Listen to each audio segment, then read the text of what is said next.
안녕하세요. 역사를 사랑하는 박사입니다. 오늘은 제갈량의 아들 제갈첨이라는 사람이 어떤 사람인가 대해서 한번 알아보겠습니다. 제갈첨은 제갈량의 늦둥이 아들로 태어났습니다. 제갈량이 무려 47세였을 무렵에 태어났다고 합니다.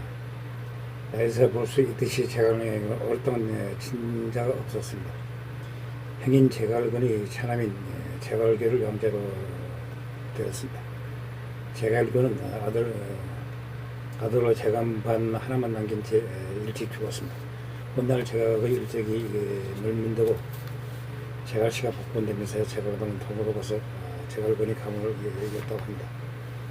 이런 불운에도 불구하고 친자가 자라 이룰 수 있었으니 제갈첨에 대한 제갈량의 기운은 표현할 수 없을 정도였다고 합니다. 제갈량이 제갈근에게 돌린 소식에서 제갈첨에 대한 기록이 납니다. 아들 첨도 이제 8살입니다. 성명하고 사랑스럽습니다. 저는 이 애가 너무 일찍 속상하여 큰 인물이 되지 못할까 두렵습니다. 제갈근이 제갈량 그런 사적인 얘기를 피하여 제갈량 집에 남은 제갈근과의 서신은 대부분이 사무적인 내용입니다. 또 이 서신에서는 어린 아들이 청명하고 사랑스럽다 하며 개인적인 이야기를 하고 있습니다. 늦둥이 아들이 매우 귀여웠던 모양입니다.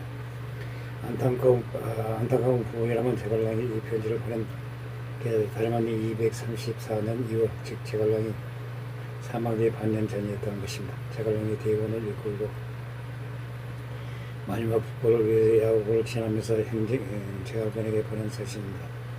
234년 8월 제갈첨이 겨우 8살일 때 아버지 제갈량은 오장으로서 사망하였습니다. 나이도 나이지만 제갈첨이 태어난 227년에 제갈량의 북벌이 기시된 걸 생각하면 아버지에 대한 기억은 거의 없을 것입니다. 제갈량은 이런 아들에게 살면서 도움이 될 만한 마음가짐을 가르치는 계자서를 지어서 남겼습니다. 여기서 그런 단박과 양정을 강조하였습니다. 제갈은 그래서 무릇 군자는 고요함으로써 자신을 수용하고 검소함으로써 덕을 키운다고 하였습니다. 단박하지 않으면 그 뜻을 밝힐 수 없고 고요하지 않으면 먼 곳에 이르지 못한다고 말했습니다. 이는 서학에서 나올 정도로 잘 알려진 말이 되었습니다. 단박이란 깨끗하고 고요함을 유지 스스로 담담함을 이루는 경지입니다. 영정도 마음의 선입견을 주지 않아 평온함을 유지하는 상태입니다. 오도의 흔들림 없는 물에 비운 마음이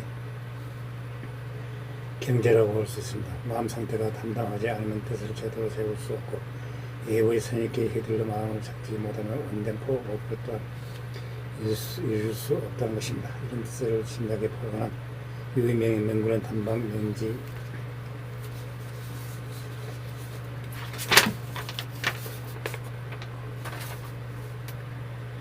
영정치원이라는 네 글자를 형태의 성으로 정착하였습니다. 제갈량이 죽은 뒤 제갈첨은 아버지 주변의 무형을 이어받았습니다.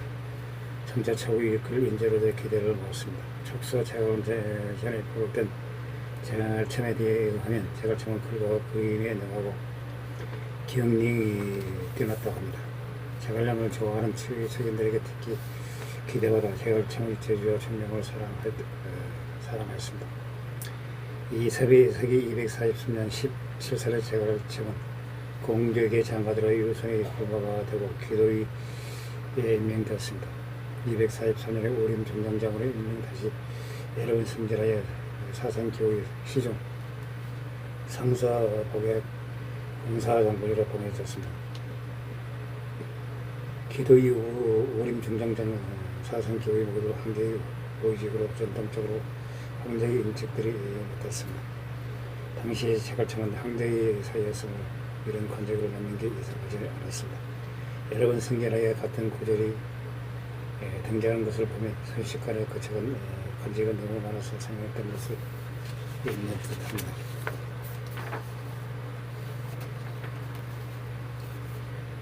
서기 260년에 자갈점의 행당도 이장무에서 봉해자 같이 평상서사를 같은 동굴과 함께 상사의 일을 관장했다고 합니다. 자갈점의 추세 보도는 실로 비정상적인 소리 중 불과 35세에 불과함에도 불구하고 사실상 군부 내에서 대장군 강요당과는 위장부를 개쳐 올랐습니다.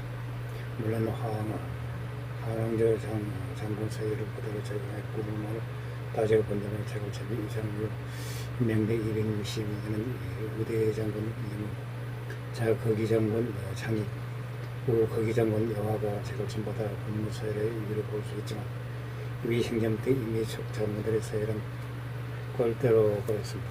함부로 끼워 맞추는 것은 위험합니다. 오히려 대장군 비 밑에서 위장군을 지내고 있던 당시 강조가 실전 지휘관 중 최고수의 대우를 받았던 것을 감안하면 초반의 장군 사이는 위장군 대장군 바로 강간 사이로 인식되실 가능성이 큽니다. 때문에 기록이 명확하게 남아있지는 않지만 고작 30대 등 이런 중임을 맡겼다는 데서 그 영향을 가늠해 볼 수 있습니다. 자갈령의 아들이라는 출신 때문에 실제 역량과는 관계없이 꽤나 기대를 받았을 가능성도 있습니다. 삼국기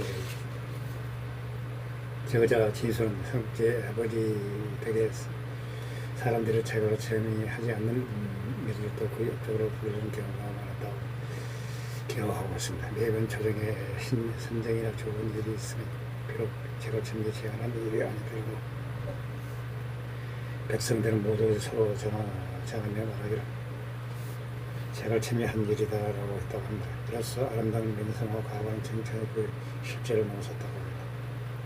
자갈청전 진수역전에 의하면 청년 시절의 진수가 자갈령 부자에게 모욕을 당한 일이 있어 정사삼국지에서는 그들을 의도적으로 평화했다는 기록이 남아있다 보니 섣불리 판단할 수 없는 부분이기도 합니다. 진수는 자갈령에 대해서는 자갈령제를 쓰는 등 호의적인 편이었고 자갈령이 그를 모아서 문제를 넘겼다는 사실에 대해 사마염에게 사자는 글을 올렸습니다. 자갈청에 대해서는 상당히 뒤끝 있는 모습을 보이긴 합니다. 승진속도만 보면 청한 인물 중에 최고속으로 자갈청을 제외하고 최고속 승진속도를 자랑하는 강렬조차 위장을 사입 때 흉후마야 들었습니다. 강렬이 일찍이 자갈령의 추천을 여러 군지에서 경험을 쌓고 자갈령 북부와 황제전때 참전하는 등 여러 차례의 군사적 경력이 있었습니다. 자갈청은 이전까지 군사 경험이 전혀 없었습니다. 자갈령 아들이라는 타이틀을 덕의 정권 내에서도 기본적으로 영향력이 있을지 모른다는 정력 시사하는 기록도 남아있습니다. 정예전에 의하면 258년에 자갈청이 처음으로 조정을 이력한 얘기 시작했습니다. 이미 일행이 넘는 여화가 37차례 자갈청을 찾아가자고 정례에게 말했다고 합니다. 겨우 30대 초중반인데 조정의 모든 고위직을 개차고 있고 훨씬 더 나이 많은 어르신들한테 인사를 받는 입장이었다는 걸 무시할 수 없는 영향입니다. 근데 이주로 자갈청이 뭘 했는지 기록에 남아있지 않습니다. 아마 자갈청 때는 그때 있던 진수가 이걸 몰랐을 리가 전혀 없습니다. 인간은 기록을 삭제한 것으로 봐야 할 듯합니다. 정의전에 의하면 259년에 정의자 거기 장군에 보여졌다고 하는데 여화가 거기 장군을 맡은 것을 고려하면 259년 여화 또는 거기 장군에 보여졌을 가능성이 높습니다. 자갈청을 방문한 효과인 사설은 사실을 기억하지 않게 할 수 없는 것이지만 자갈청을 방문한 바로 다음 해 승진한 것을 보면 상당히 의심스러운 것은 사실입니다. 다만 자갈청에서 강규를 작은 예정에서 자갈청은 강규를 작은 예정에서 내정을 관할하는 쪽으로 돌리려고 했다는 의혹이 있습니다. 적어도 강규를 제어하려 했다는 의도는 있었던 게 확실합니다. 여하 역시 262년 적도로 출발하는 강규를 적당히 하라는 식으로 발언이 나왔습니다. 이걸 고려하면 서로 이해관계가 어느 정도 맞아떨어졌을 가능성도 있습니다. 장학전에 의하면 장학은 재벌과 그 무모한 폭포를 막아야 한다는 전문의 서신을 재벌과의 사촌 동생은 재갈참에게 보냈다고 한다. 장학이 할 일이 없어서 재갈참에게 재벌과의 실패를 얘기하는 것도 아닐 것입니다. 서신을 읽어봐도 왜 재갈참이 재벌과의 출전을 말해야 하는지 역사는 내용이 분명합니다. 그러나 재갈참이 재벌과에게 보낸 서실 전문은커녕 서신을 보는 요구조차 전해지지 않고 있습니다. 다만 장학이 재갈참에게 재벌과에 대해 닥쳐오는 것을 봐서는 재갈참은 이전부터 나이로 따지만 아버지 버린 사촌형 재벌과가 서신을 보완했을 가능성이 있습니다. 계속 재벌과의 대권을 잡았다면 재갈량과 재갈근 형제가 그렇듯이 두 사점끼리 소통하며 처 관계를 증진하고 좋은 정권에서 쟁을청의 입지도 상승했을지 모릅니다. 재갈학이 253년에 암살당한 탓에 무산되었습니다. 강요와 군대를 이끌고 출전하였을 때 등에게 급하더니 답정으로 들어가 죽을 뻔하였습니다. 등에가 척을 평정한 후 시온 강건이 다가된 북쪽 33리라는 곳에 있습니다. 등에의 경은 4년 척을 선물하며 전지에서 재벌청을 대표하고 때리면서 경건을 만들었습니다. 당초와 재벌청은 부연에 있었는데 등에 이미 강유로 들어오자 재벌청이 말하기를 안 와서 항우를 제어하지 못하였고 밖으로는 강유를 제어하지 못했다. 진권의 강유를 지켜내지 못하였다.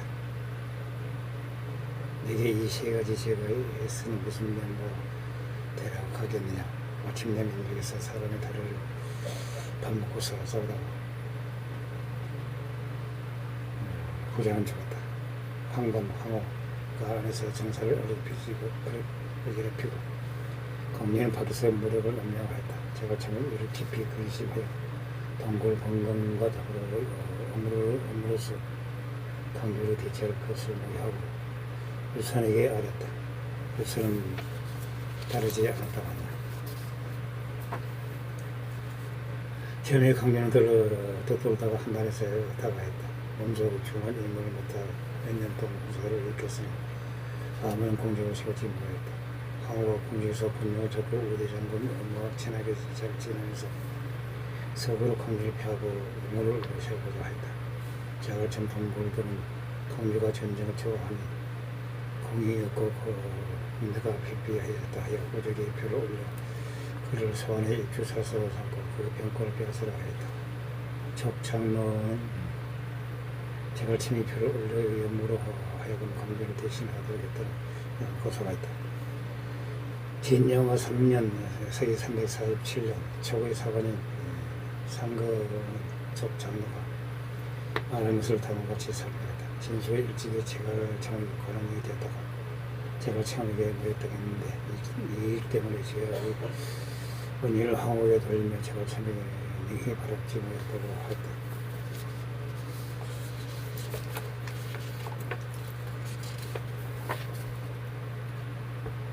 촉서 기록을 참고한다면 유선에게 정해받은 황건하고와 강렬을 영으로 대체하였던 초반 말기의 호련성 정치적 소문을 밝히는 단순한 기록이다.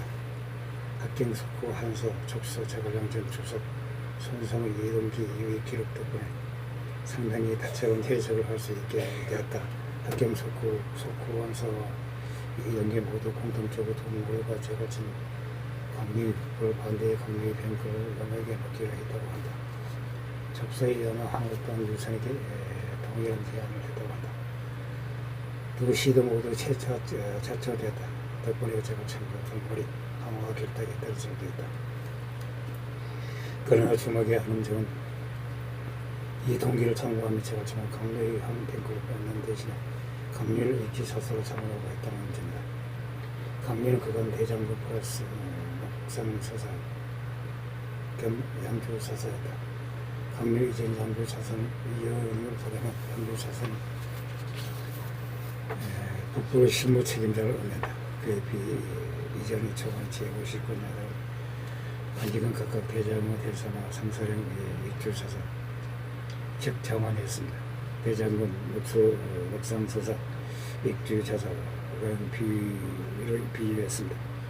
대장군 넉상서사, 양주사사 등 강조와 익주사사를 보내준 다른 것은 결코 의미가 없다고 볼 수 없다. 외제로 제갈량은 승상 넉상서사, 익주목인데 이는 제갈량이 개국 공시이자 외교의 덕후 대신이었기 때문이다. 조건은 왕족으로서 스스로를 추가해서 정도가 역시 불과한 만큼 사실상 면직에 가까운 다른 자사직과 달리 익주사사는 권위를 높여주는 실권제 직이라고 해도 하필이면 항우와 결탁한 것이 확실히 어느 연막에 병권을 맡기라고 했는가가 문제다. 아직 명망이 적은 우대장군 연마가 경직이 된 오늘급 진남대장군 종이 좌우 기지 장군 정익과 여호와 우 표기장군 어제보다 다르게 씌우셨기에 그래야 했다. 항우 또한 강률로 위험으로 개최하게 되는 족쇄기라고 부르며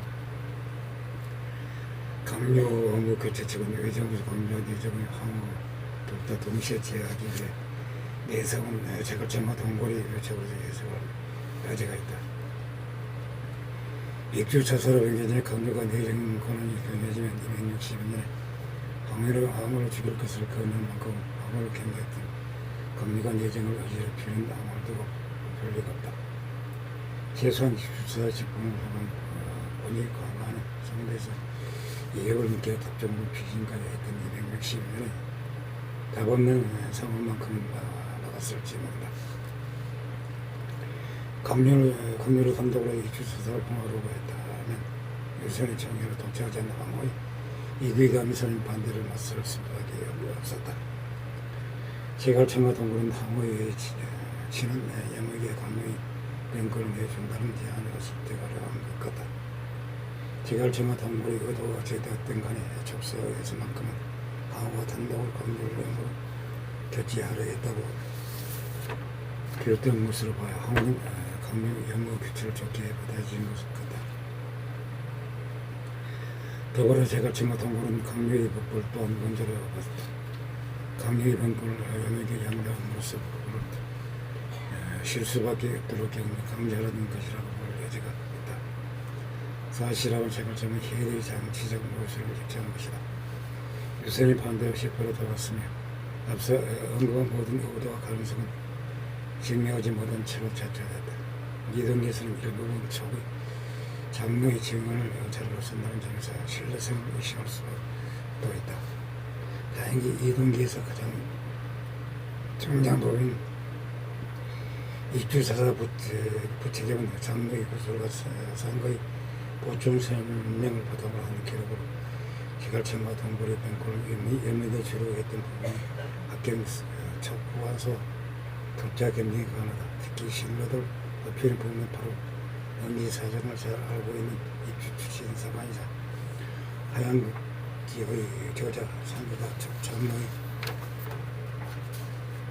설명을 보충한 법으로 상당히 기록임에도 불구하고 유성제의 비편이 없던 점과 함께 기록의 신빙성을 높이고 있다. 진실은 초반에서 기록이 없는 인물의 양형이 기한 보신찬에 났다. 정작 자기를 추천해준 동문 나으냐 사이가 틀어진 이밀 이양 등의 기록을 정사삼국지에 보내려 적지지 않을 만큼 자신의 과런 일에서만큼 그것이 매우 심한 사람이다. 사이가 안 좋았다고 유명한 제갈청에 대해서는 가려야 되는 여지가 있다. 더군다나 진술은 제갈청이 하지 않는 일도 그가 했다고 하여 그 명성이 실제로 남아섰다고 기평했지만 그가 재주가 있고 청량하여 주위의 사랑을 받았다는 사실 자체까지는 부정하지 않았다. 그러니 명성이 붙인 데에 과정이 있었더라도 기본적인 바탕은 분명히 있었다는 것이다. 하여튼 제갈침이 중앙정부에서 그 어려던 뜻을 이루지 못한 것은 분명하다. 이상 제갈량의 아들 제갈청에 대해서 한번 알아봤습니다. 강시 부장입니다. 양해 부탁드립니다. 감사합니다.